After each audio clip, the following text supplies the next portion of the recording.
ہر کوئی اپنی جان پہ کھیل کے یہ سعادت حاصل کرنے کے لیے اچھلنے لگا۔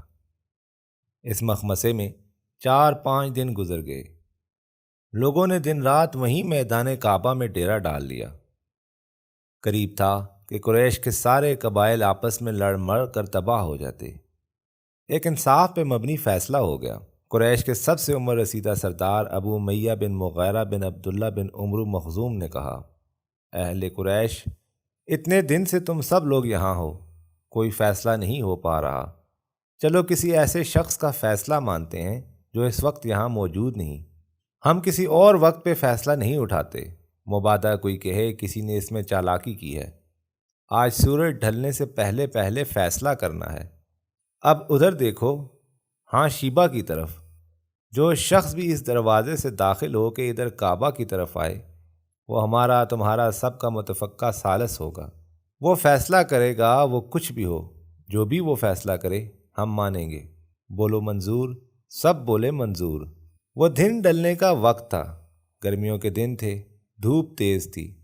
لوگ کعبے کی دیوار کے سائے میں باب شیبہ کی طرف منتظر نظروں سے دیکھ رہے تھے کہ کون ادھر سے آتا ہے۔ اس دروازے کا نام اب باب السلام ہے۔ سب لوگ گردنیں گھما گھما کے ہجوم میں کھڑے اپنے اپنے قبیلے کے لوگوں کو تک رہے تھے، سوچ رہے تھے ان قبیلوں کے سبھی سرکردہ لوگ تو وہاں جمع ہیں، کون آئے گا؟ کعبے کی دیواروں کا سایہ لمبا ہو رہا تھا۔ سب کعبے کی مشرقی دیوار کے سائے میں جمع تھے۔ سورج کعبے کی چھت کو چومتا چھت سے مغرب کی سمت اتر رہا تھا۔ کعبے کا سایہ لمبا ہوتا ہوتا کعبے کے صحن کی مٹی اور کنکروں پر سرکتا باب شیبہ کی دہلیز کی طرف بڑھ رہا تھا۔ کعبے کے صحن میں پڑے ڈھول پر ایک غلام تھپ تھپ کی تھاپ دے رہا تھا۔ پورے صحن میں خاموشی تھی۔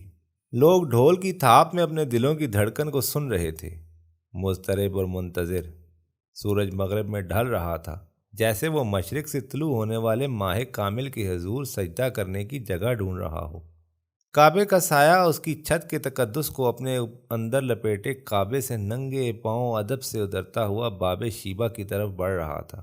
ڈھول کی تھاپ پر ایک زور کا ہاتھ پڑا اور سجدے میں پڑا سایہ باب شیبہ کی دہلیز تک پہنچا تو لوگوں نے دیکھا کہ کسی کے قدم دہلیز پہ آ پڑے ہیں۔ لوگوں نے سر اٹھایا، سورج نے سر جھکایا۔ شام کی سنہری دھوپ کرنوں سے اس دروازے سے داخل ہونے والے شخص کا چہرہ چمکا۔ سب لوگ خوشی سے چیخے، مرحبا، اہلاً و سہلاً۔ ڈھول کی تھاپ لوگوں کے دلوں کی دھڑکن سے تیز ہو گئی، شور مچ گیا۔ یہ تو الامین ہے، محمد بن عبداللہ ہیں، ہم ان کے ہر فیصلے پر راضی ہیں۔ آقا صلی اللہ علیہ وآلہ وسلم قدم قدم چلتے چلتے ہجوم کے پاس آئے۔ کچھ دنوں سے آقا مکہ سے باہر گئے ہوئے تھے۔ کعبے کی تعمیر 9 مہینوں سے ہو رہی تھی۔ دوسرے لوگوں کی طرح آقا نے بھی اپنے ہاتھ سے کعبہ کی تعمیر 9 میں اپنے قبیلے کے حصے کے دروازے والی مشرقی دیوار پہ پتھر اٹھا اٹھا کے لگائے تھے۔ 4 5 دنوں سے ادھر جو جھگڑا تھا، آقا اس سے لا علم تھے۔ لوگوں نے اپنا اپنا نقطۂ نظر پیش کیا۔ آقا نے سب کی بات سنی، پھر مسکرا کر اپنے کندھے سے کالی کملی اتاری۔ کعبے کی چاروں دیواروں کے ذمہ دار قریش کے سردار قبیلوں کو کہا، اس چادر کے چاروں کونے پکڑ لیں۔ قریش کے سردار حیرت اور خاموشی سے آقا کی بات سن رہے تھے۔ ان کی سمجھ میں کچھ نہ آ رہا تھا، مگر ان کے چہروں پہ لکھا تھا کہ وہ آقا کے علم و تدبر اور انصاف سے مطمئن ہیں۔ انہوں نے وہی کیا جو آقا نے کہا تھا۔ وہ سب پہلے ہی تسلیم کر چکے تھے کہ جو بھی فیصلہ ہوا انہیں منظور ہوگا۔ فیصلہ تو حجرہ اسود کو کعبے کے کونے پر مقررہ جگہ پر کوئی 4.25 فٹ بلندی پر لگانا تھا۔ سب سرداروں نے آقا کی چادر کے کونے پکڑ لیے۔ چادر نیچے لانے کا آقا نے اشارہ کیا۔ سب آقا کے گھٹنوں کے پاس جھک گئے، جھک کے زمین کے پاس چادر لے گئے۔ آقا نے حجرہ اسود کے مقدس پتھر کو اٹھا کے چادر کے درمیان میں رکھا اور سب کونے پکڑے سردار کو چادر اوپر اٹھانے کو کہا۔ حجرہ اسود کالی کملی کے درمیان میں پڑا ہے۔ جہاں پڑا ہے وہاں سے آقا کی چادر جھکی ہوئی ہے۔ چادر کے چاروں کونے قریش کے سرداروں اور ان کے حلیفوں نے تھامے ہوئے ہیں۔ ہولے ہولے چادر اوپر اٹھ رہی ہے۔ چادر اوپر اٹھ گئی۔ جب چادر میں پڑا ہجرہ اسود عین اپنی مقررہ جگہ کے برابر پہنچ گیا تو آقا نے سب کو رکنے کا اشارہ کیا۔ ہجرہ اسود لگائے جانے والے خالی طاق کے سامنے آقا کی کالی کملی میں پڑا کالا مقدس پتھر پڑا تھا۔ چادر کے کونوں کو قریش کے سرداروں نے تھاما ہوا تھا۔ آقا کچھ قدم آگے بڑھے، اپنے پاؤں اپنے پیروں سے مشابہ اپنے جد عظیم سیدنا ابراہیم علیہ السلام کے پیروں کے نشان پہ رکھے، اپنے ہاتھ بڑھائے، دونوں ہاتھوں سے چادر کے اندر پڑے حجرہ اسود کو اٹھایا اور اپنے ہاتھوں سے مقررہ جگہ پہ لگا دیا۔ جب پتھر طاق میں رکھا جا چکا تھا تو سب کے ہاتھوں میں پکڑی ہوئی اپنی چادر لگائے گئے مقدس پتھر پہ اپنے ہاتھوں سے دبا کے مقدس پتھر کو اچھی طرح جما دیا۔ آقا نے اپنی چادر سے دبا دبا کے حجرہ اسود کو جما دینے کی لذت میں سبھی قریشی سرداروں کو بھی شامل کیا۔ سب نے باری باری آقا کی چادر سے حجرہ اسود کو چمکایا اور ہر ایک نے اس عمل کے بعد حجرہ اسود سے پہلے آقا کی چادر چومی۔ آسمانوں سے اترا مقدس پتھر اپنی جگہ پہنچ گیا۔ سب لوگ خوش کہ مقدس پتھر مطلوبہ بلندی تک اٹھانے میں ان سب کا ہاتھ شامل تھا۔ اس سمے شاید خدا بھی مسکرا رہا تھا کہ لو، اپنے گھر کی تعمیر نو کے بعد اپنے گھر کے چہرے پہ اپنا مقدس اپنا محبوب رسول اللہ کے ہاتھوں لگوانا تھا، لگوا لیا۔ جس گھر کا سنگ بنیاد اپنے خلیل ابراہیم علیہ السلام سے رکھوایا، اس کا افتتاحی پتھر سید البشر کے ہاتھوں سے جا لیا۔ سیدہ ختیجہ اور آقا کا گھر خوشیوں سے بھرا ہوا تھا۔ خدا نے ایک ایک کر کے 6 بچے آقا کو سیدہ کے بطن سے دیے۔ بچوں کی عمروں میں کم و بیش 1.5 سال کا وقفہ تھا۔ آقا کی عمر 26 سال ہوئی تھی تو خدا نے بیٹے سے نوازا، نام قاسم رکھا گیا۔ اس کی بدولت آقا کی کنیت ابو قاسم ہو گئی۔ ننھے قاسم ابھی 18 مہینے کے شیر خوار ہی تھے کہ بخار سے فوت ہو گئے۔ آقا 28.5 سال کے ہوئے تو ان کے گھر سیدہ زینب ہوئیں۔ 1.25 سال بعد سیدہ رقیہ کی ولادت ہوئی۔ آقا 32 برس کے تھے کہ جب سیدہ ام کلثوم کی پیدائش ہوئی۔ جن دنوں خدا اپنے گھر کی تعمیر نو کروانے کے لیے مکہ کے قبائل کے کندھوں پہ پتھر اٹھوا رہا تھا اور خدا کے گھر پر تعمیر نو کی تکمیل کے بعد حجرہ اسود آقا کے ہاتھوں سے رکھے جانے والا واقعہ ہونے والا تھا، آقا کے گھر جنت کی تمام عورتوں کی سردار سیدہ فاطمہ کی ولادت ہوئی۔ سیدہ فاطمہ کے بارے میں آقا کہا کرتے تھے، ان کا مقام ام عیسیٰ بنت عمران سیدہ مریم کے بعد سب سے معزز تر ہے۔ آقا کا چھٹا بچہ سیدہ ختیجہ کے بطن سے بعثت کے بعد ہوا۔ بچے کا نام عبداللہ اور لقب طیب اور طاہر تھا۔ وہ بہت کم دنوں کا تھا کہ فوت ہو گیا۔ آقا کی عمر مبارک اس وقت 43 برس تھی۔ وہی اترے 3.25 برس ہو چکے تھے۔ اسلام کی طرف بلاوے کا عام اعلان ہوئے بھی کچھ مہینے گزر چکے تھے۔ قریش کے سردار آقا کی مخالفت پہ ان دنوں اترے ہوئے تھے۔ ننھے طاہر طیب کی وفات پہ بنو سہم کے قریشی بدفطرت سردار عاص بن وائل نے کعبے کے احاطے میں لوگوں کے ہجوم میں کہا، لو ابن عبداللہ کی نسل منقطع ہو گئی اور نعوذ باللہ وہ ابتر ہو گئے۔ آقا نے اس بدتمیزی کا کوئی جواب نہ دیا۔ آقا کے خدا نے سورہ کوثر اتاری۔ 3 آیتوں کے اس حسین سورہ میں کہا، ہم نے تمہیں کوثر عطا کی، اب رب کی بڑھائی بیان کر اور قربانی کر، یقیناً تیرا دشمن ہی ابتر ہوگا۔ آقا نے کبھی برائی کا جواب برائی سے نہیں دیا۔ خدا نے لیکن آقا کو برا کہنے والے کسی بدبخت کو نہ چھوڑا، ان کو جواب پتھر سے دیا۔ صرف اسی کے نہیں، آقا کے دشمنوں کی نسلوں میں ایسے پتھر پیدا کر دیے جو اپنے نصیب بھی خود توڑیں اور برباد ہوں۔ آقا خدا کا امان ہے، ان کا گھر سکون اور خوشیوں سے بھر دیا۔ سیدہ ختیجہ جو مکہ کی کامیاب اور متمول تاجرہ تھیں، اپنے بچوں کی پرورش اور آقا کی خدمت میں جٹ گئیں۔ ہر بچے کے لیے اس کے پیدائش سے پہلے ایک دودھ پلانے والی کا انتظام کیا جاتا۔ ہر بچے کی پیدائش کے 7 دنوں بعد عقیقہ ہوتا۔ بیٹے کی ولادت پہ 2 بکرے اور بیٹی کی پیدائش پر 1 بکری ذبح کر کے لوگوں کو کھلا دی جاتی۔ آقا کی چھوٹی پھوپھی صفیہ جو سیدہ ختیجہ کی بھابی تھیں، ان کی آزاد کی ہوئی کنیز سلمہ ہمہ وقت سیدہ خدمت کی گزار تھیں۔ ان کی آزاد کی ہوئی کنیز سلمہ ہمہ وقت سیدہ کی خدمت گزار تھیں۔ شادی کے بعد اور بچوں کی ولادت پر کئی بار آقا کی رضائی ماں حلیمہ سیدہ کے گھر آتی رہیں اور سیدہ سے انعام و کرام وصول کرتی رہیں۔ پہلی بار جب شادی کے بعد مائی حلیمہ تشریف لائیں تو آقا میری ماں کہہ کے لپک کے ان سے لپٹ گئے اور سر پر بندھی چادر ادب سے کھول کے زمین پہ بچھی چٹائی پہ بچھائی اور ماں حلیمہ کو احترام اور محبت سے بٹھایا۔ ان دنوں اماں حلیمہ کے علاقے میں خشک سالی سے قحط آیا ہوا تھا۔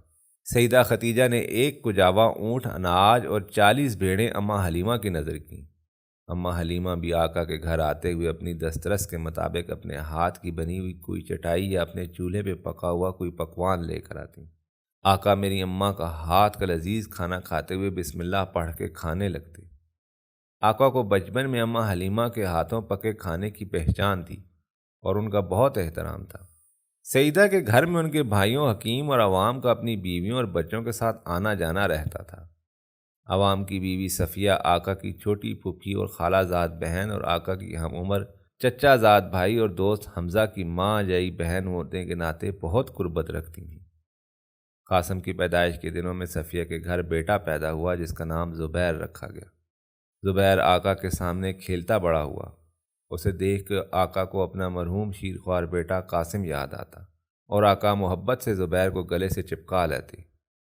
سیدہ کے بھائی حکیم کی بیٹی خولہ کی شادی نیک فطرت عثمان بن مظعون سے ہوئی، جو دنیا کی جھمیلوں سے الگ روحانی تصور میں کھوئے رہتے اور خدائے واحد کی جستجو میں لگے رہتے۔ ان کی زندگی کم و بیش ایک راہب جیسی پاکیزہ تھی۔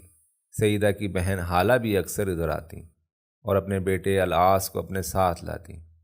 حالہ کا بیٹا سیدہ اور آقا کی بیٹی زینب سے چند سال بڑا تھا۔ بعد کے دنوں میں سیدہ زینب کی شادی اسی حالہ کے بیٹے ابو العاص سے ہوئی تھی۔ آقا جن دنوں کعبہ کی تعمیری نو حجرہ اسود اپنے ہاتھوں سے لگا کے آئے اور خدا ان کے گھر سیدہ فاطمہ کو پیدا کیا تو آقا نے اپنے چچا ابو طالب کا 6 سال کا چوتھا بیٹا علی ہمیشہ کے لیے اپنے گھر لے آئے۔ سردار ابو طالب کی بیٹیاں بھی 3 تھیں۔ عرب کے اس معاشرے میں 7-8 بچوں کا گھرانہ کوئی کثیر اولاد گھرانہ تصور نہ ہوتا تھا۔ الگ بات ہے کہ سردار ابو طالب کعبہ کے متولی ہونے کے باعث ہر سال حج کے دنوں میں خدا کے گھر آئے ہزاروں مہمانوں کو پانی پلانے اور کھانا کھلانے کی ذمہ داری بھی نبھاتے تھے۔ اکثر کہنے والوں نے سردار ابو طالب کو کثیر اولاد ہونے کے باعث تنگ دست کہا۔ سردار اپنی کثیر اولاد کے باعث تنگ دست نہ تھے، خدا کی کثیر مہمانوں کی بہتر آؤ بگت کی وجہ سے مال اسباب جمع نہ کر سکے۔ سردار کے دوسرے بھائی متمول زندگی گزار رہے تھے۔ سردار کا چھوٹا بھائی عباس جو آقا سے 3 سال بڑا تھا، سونے کا کاروبار اور سودی لین دین کی وجہ سے اچھا خاصا مالدار تھا۔ ایک بار آقا نے اپنے چچا عباس سے کہا کہ ہم چچا ابو طالب کی 2 بیٹوں کو اپنی پرورش میں لے لیتے ہیں، جیسے سردار نے ان دونوں کی پرورش کی تھی، تاکہ آپسی اخوت بڑھے۔ چچا عباس راضی ہو گئے۔ دونوں سردار ابو طالب کی خدمت میں حاضر ہوئے اور مدعا بیان کیا۔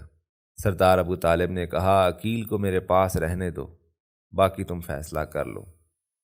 عقیل سے 10 سال چھوٹا جعفر تھا اور 16 سالہ جعفر سے چھوٹا 6 سالہ علی۔ عباس کاروباری آدمی تھا، شاید انہوں نے سوچا ہو کہ 16 سالہ لڑکا کاروبار میں ہاتھ بٹائے گا۔ اس نے جعفر کو مانگ لیا۔ آقا مسکراتے ہوئے سردار کے سب سے چھوٹے بیٹے 6 سالہ علی کے سر پہ محبت سے ہاتھ رکھ کے اسے گود میں اٹھا لیا۔ اس دن سے سیدہ ختیجہ اور آقا کے گھر میں ان کا 4 بچیوں کے ساتھ ایک نیا بیٹا علی بھی پرورش پانے لگا۔ انہی دنوں آقا کی والدہ سیدہ آمنہ کی خادمہ برکہ، جس کی کنیت ام ایمن تھی، وہ واپس آقا کے گھرانے سے آ ملی تھیں۔ آقا کی والدہ کے وفات کے وقت مکہ اور یثرب کے درمیان ابوا کے ویرانے میں صرف ام ایمن آقا کے ساتھ تھیں۔ انہوں نے سیدہ آمنہ کی زندگی کے آخری دنوں میں سفر اور بیماری میں خدمت کی تھی۔ انہی کے سامنے سیدہ آمنہ کی رحلت ہوئی تھی۔ انہوں نے یثرب اور مکہ کے مسافروں سے مل کر سیدہ آمنہ کو لحد میں اتارا تھا۔ انہی کے ساتھ یتیم آقا اپنی ماں کی وفات کے بعد دکھ سے بھرے کرچی کرچی ہوئے بے بسی کی انتہا پہ 6 سال کی کم عمری میں ہفتہ بھر ریتیلے پتھریلے صحرا میں چلتے چلتے مکہ میں دادا عبد المطلب کے پاس آئے تھے۔ آقا کا ام ایمن سے جو انتہائی گہرا دلی تعلق تھا وہ کسی بیان سے باہر ہے۔ ام ایمن آقا سے 7 سال بڑی تھی۔ آقا جب 35 برس کے تھے تو ام ایمن 42 سال کی تھی۔ ام ایمن کی شادی ایک بار ہو چکی تھی۔ اس شادی سے ایمن نام کی لڑکی بھی پیدا ہوئی تھی جو کم عمری میں فوت ہو گئی۔ جن سے شادی ہوئی تھی وہ یثرب کا آدمی تھا، وہ بھی مر گیا تو ام ایمن لوٹ آئی تھیں۔ 24 سالہ زید اور 42 سالہ ام ایمن کی شادی ہو گئی۔ سیدہ زید نے آقا سے سن لیا تھا کہ دنیا میں چلتی پھرتی جتنی عورتیں ام ایمن ہیں، شادی کے بعد وہ دونوں بھی سیدہ ختیجہ اور آقا کے ساتھ اسی بڑے 2 منزلہ گھر میں رہا کرتے تھے۔ 24 سالہ زید اور 42 سالہ ام ایمن کی شادی ہو گئی۔ سیدنا زید نے آقا سے سن لیا تھا کہ دنیا میں چلتی پھرتی جنتی عورت ام ایمن ہے۔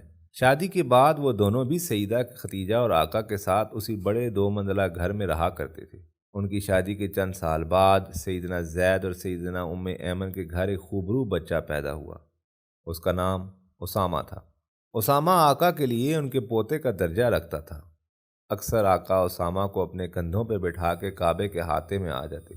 قریش کے 10 قبائل میں بنو ہاشم اور بنو مطلب ایک ہی کنبہ کے گنے جاتے تھے۔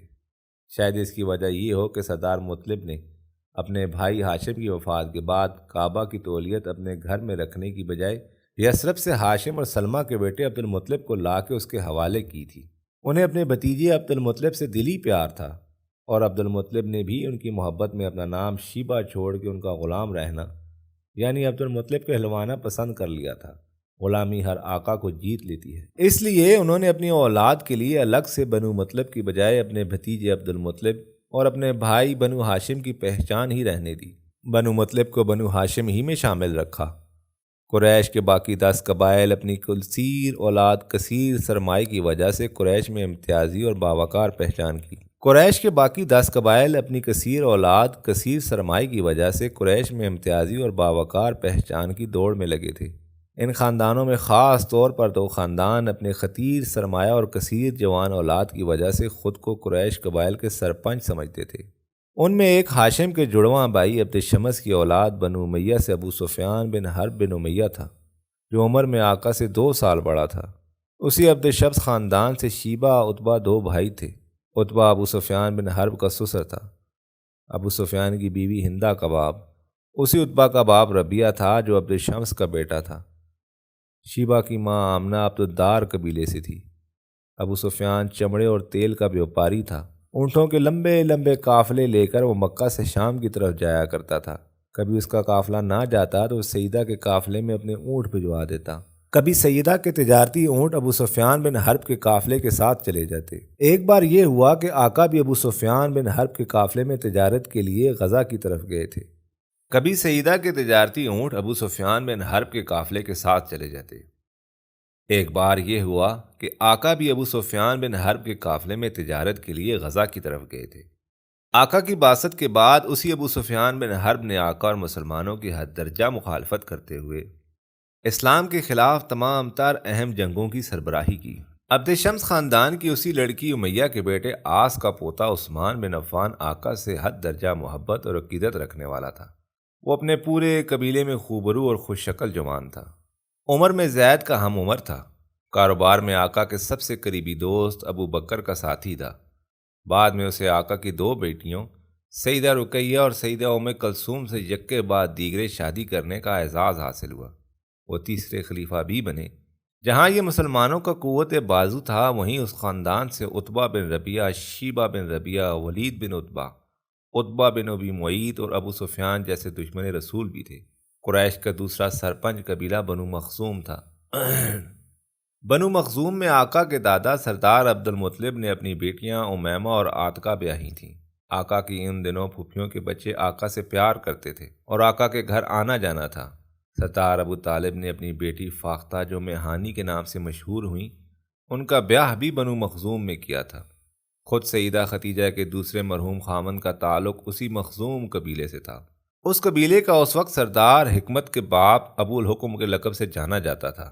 نام اس کا عمر بن حشام تھا۔ عمر میں وہ آقا سے چند سال ہی چھوٹا تھا، مگر اپنے تکبر اور خود سری کی وجہ سے وہ آقا اور مسلمانوں کا انتہائی شدید دشمن تھا۔ اس لیے آقا نے اس کا نام ابو الحکم کی بجائے جہالت کا باپ یعنی ابو جہل رکھا۔ اسی نام سے وہ تاریخ میں جانا جاتا ہے۔ اس کی مخالفت زیادہ تر مکی دور میں ہی رہی اور مدنی دور کی پہلی لڑائی بدر میں وہ ہلاک ہو گیا۔ اسی قبیلے مخزوم سے آقا کی پھوپھیوں کے بیٹے عموماً آقا کے دوست اور فرما بردار رہے۔ ارقم بن الارقم جو بچپن سے آقا کا عقیدت مند اور خیر خواہ تھا، اسی قبیلے مخزوم سے تھا۔ آقا سے وہ عمر میں 10 سال چھوٹا تھا، پر اس کا آقا کے گھر آنا جانا تھا۔ آقا نے بھی صفا کے پاس اس کی خوبصورت اور کھلے گھر میں اکثر جایا کرتے تھے، جو مکہ کی آبادی سے نسبتاً باہر تھا۔ وہیں پہ آقا کے پروانے ان کے پاس جمع ہوتے۔ اسی خاندان مخزوم سے الولید بن مغیرہ کے بیٹے ولید بن الولید اور اس کا بیٹا خالد بن ولید بھی آقا کی ایمانت اور دیانت کی وجہ سے ان کا احترام کرتا تھا۔ اسی قبیلے سے ام سلمہ کا خاوند ابو سلمہ آقا سے خاص انس رکھتا تھا۔ ہاشم اور عبد شمس کے بھائی نوفل کی اولاد میں متم بن عدی بن نوفل اور متم کا بیٹا جبیر بن متم بھی آقا کے خیر خواہ لوگ تھے۔